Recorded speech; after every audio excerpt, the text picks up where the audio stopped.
Hello, everybody. It's Boxing Bros UK. I'm Chris. It's my co-host Andrew, the Boxing Brain, and Hi today's guys, hi topic, Chris.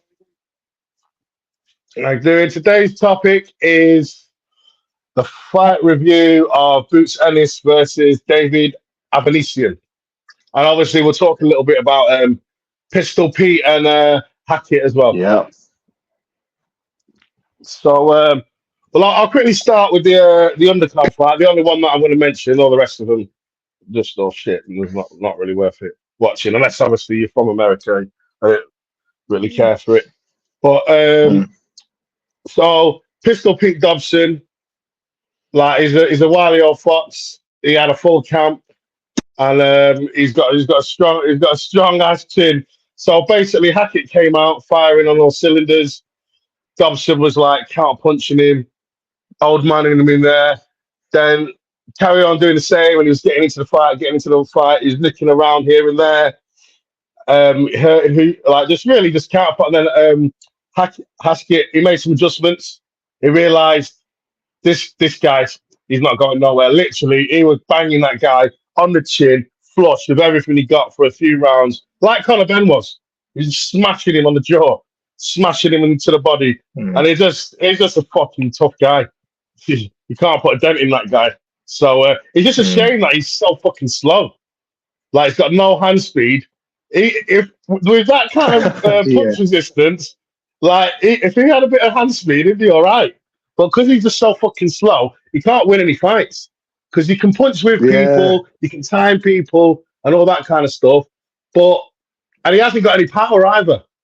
So it's yeah. weird. So it's a fucking. He's got a granite chin. He can really take a beating. He's got some good boxing skills, counter punching skills, but he's got no power. So it's just But just and he's slow just as on that, fuck. Chris, I think it's an interesting quick conversation on that before we get into Ennis, because I've always known this in boxing, and it's the same with Wilder, is that if you've only got one really good tool, so if that's you've got terrific heart but not much else, if you've got a great chin like Oliver McCall, not much else, if you've got a world class right hand but not much else, you're going to be found wanted. You always do, and that's at any top level of sport. You've got to have a little bit Yeah, more than that. And it's yeah, yeah, unfortunate, as you say, because he could probably take, shots from the biggest punchers out there potentially. But if you've got nothing to return with, yeah. So because he's got no power, he can't keep you're him going to off be him. limited as a fighter. Yeah. Where he's got no power, he can't earn their respect. So Well, even though he that's the can take the shots, problem. they just keep fucking teeing off on him when he's getting tired and he's taking it and Yeah. just losing rounds because he's just getting smashed. But He just, yeah, he so just unfortunately, walk through him. Just walk yeah, through him, but won't they? He can yeah, take it, but they just, yeah. just keep walking through him. So they won't knock him down, but they're just like, look, you see the Conor Ben fight, he was smacking him around that ring like no one's Oh, God, oh, he on was. stage. Yeah, yeah, And like, it's just like, wow. And then everyone was like, oh, Conor Ben should have knocked him out. This new kid, yeah, Haskett, yeah, apparently he's a real problem. He's a proper hard puncher. Same. Like, he weren't as many, but he was hitting him yeah, flush. yeah, Nothing. Hitting him in the body. Nothing. Just carry yeah, on, just carry on yeah, fighting. And yeah. he kept on swinging and throwing punches with bad intention himself, but he just got no real power.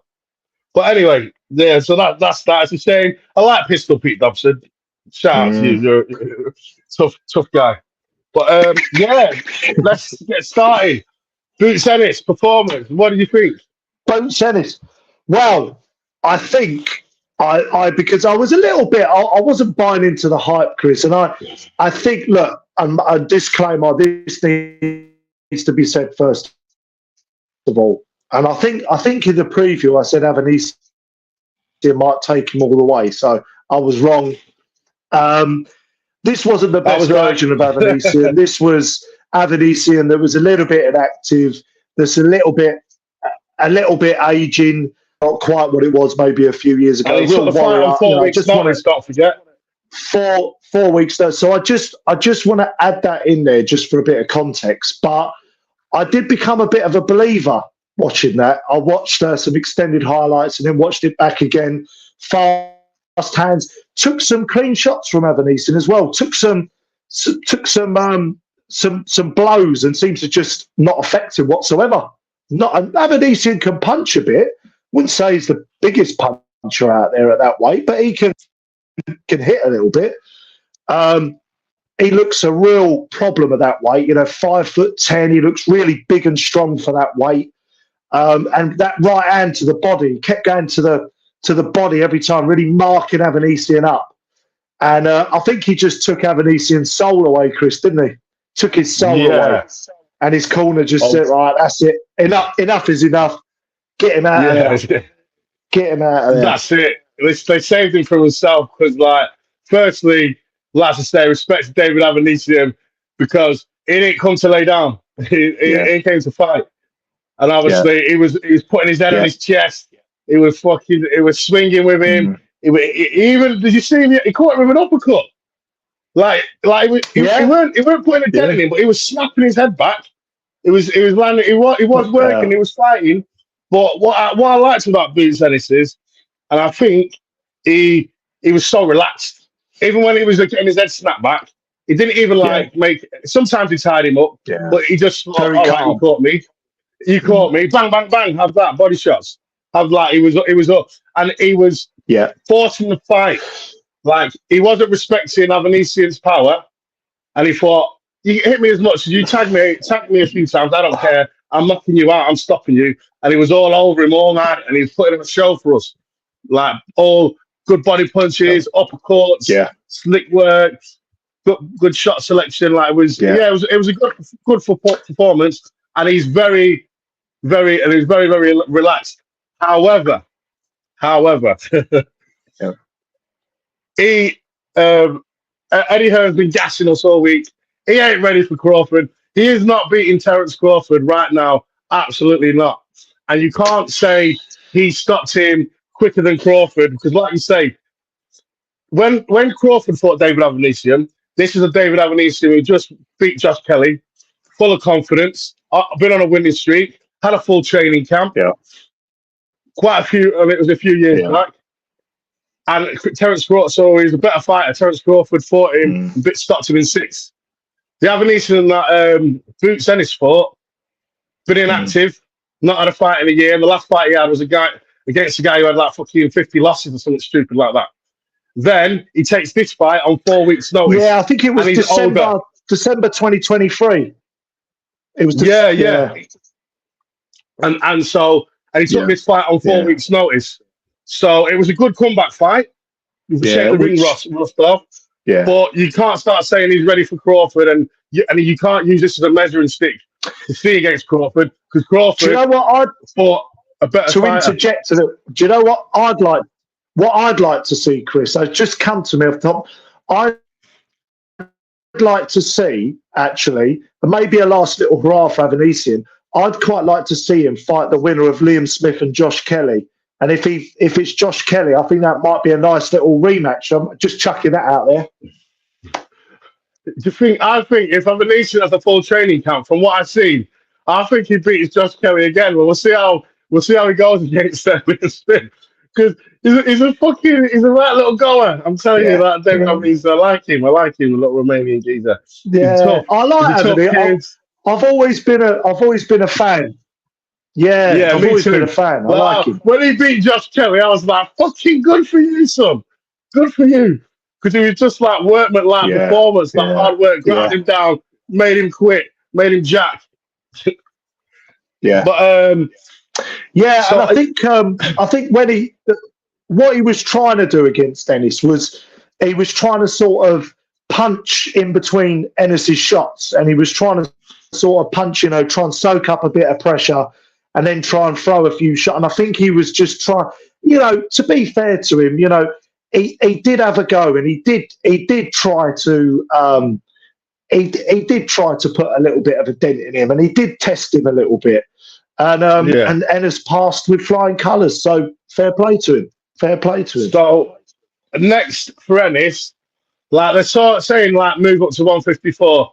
Stay away while Crawford's there. Stay away Because Crawford would have seen that and thought, yeah, I've got your number. Because he's not ready for Crawford. Crawford Yeah, would absolutely probably. dismantle him right now, for sure. But I think you got if Crawford's going to vacate the titles at 147, so he can either fight Stanonius for one title. Don't really. I'd say he's the best at that in that division. Fight Stanonius or whatever, or reunification against Barrios if he doesn't take the Pacquiao fight. Yeah, Norman Jr. But these are all fights, yeah, easy wins. But he needs to learn because he's a precocious talent. But he ain't fought nobody.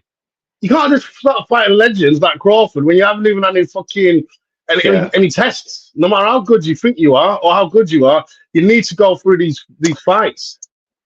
yeah. So I think he needs to. I think he should unify. Fight I think he needs. Stanonius, fight Norman Jr. Yeah, You know. yeah, yeah. I think the Barrios one could be interesting. Obviously, we'll see what comes of the Pacquiao, whether that goes ahead. I'm not sure where we're at with that one, but I think it needs to unify. Maybe go through this division, as you say. I think clearly it's obvious to me, and I was looking at him again last night. This guy will comfortably move up to 154, no problem. The only problem being obviously huge, that's Terence Crawford's huge. division. Yeah. He's massive for the weight, absolutely massive, like ridiculous. He looks a real athlete. But unify the division at least where you're at. Obviously, he's the current IBF, but get some of the other belts first. Then maybe have a look. I mean, really Crawford's probably got what 3-4 years left. Yeah, I wish Eddie Hearn would stop banging on about Crawford. Forget Crawford, and just let him do welterweight. Get that Barrios. I want him to have the Barrios fight. That'd be a great fight. Barrios. That'd be a brilliant fight. Get that title. Too much pressure in it. Typical Eddie Hearn, like with John Fisher. Like, he's ready for a British title. It's like, Jesus Christ, give the guy a break. Right. Like, he's definitely not ready for the British title. Yeah, Eddie Hearn. But I do like Eddie Hearn, but he talks fucking shit a lot of times. Well, yeah, I still believe he beats Crawford right now. He wants to cash. He wants to cash out his fighters as early as possible, Eddie Hearn. I tell you. Yeah, look at you, mate. He goes, yeah, you can. I want to sign with you. Yeah, I'm putting you in a one warm up fight, and then you're going in a fucking dangerous one. Or fuck off, because I want the big money straight away. Yeah, basically. Yeah, well, you gotta love him. You gotta love him. Says it all, doesn't it? Really says it all. But yeah, so that's it really. Great performance, and yeah, have you got anything to add before we conclude? Yeah. No, like I say, I was a little bit on the fence. Watched a few of his other fights this morning. Hasn't really fought with anyone. Avanesian was game. Passed with flying colours, and I become a convert. I'm a big fan. I think he looks a very, very good fighter. Very good fighter. Yeah, I can't wait for his next fight as long as it's a decent one. For sure. All right, everybody. Like and subscribe. Like and sub. Love.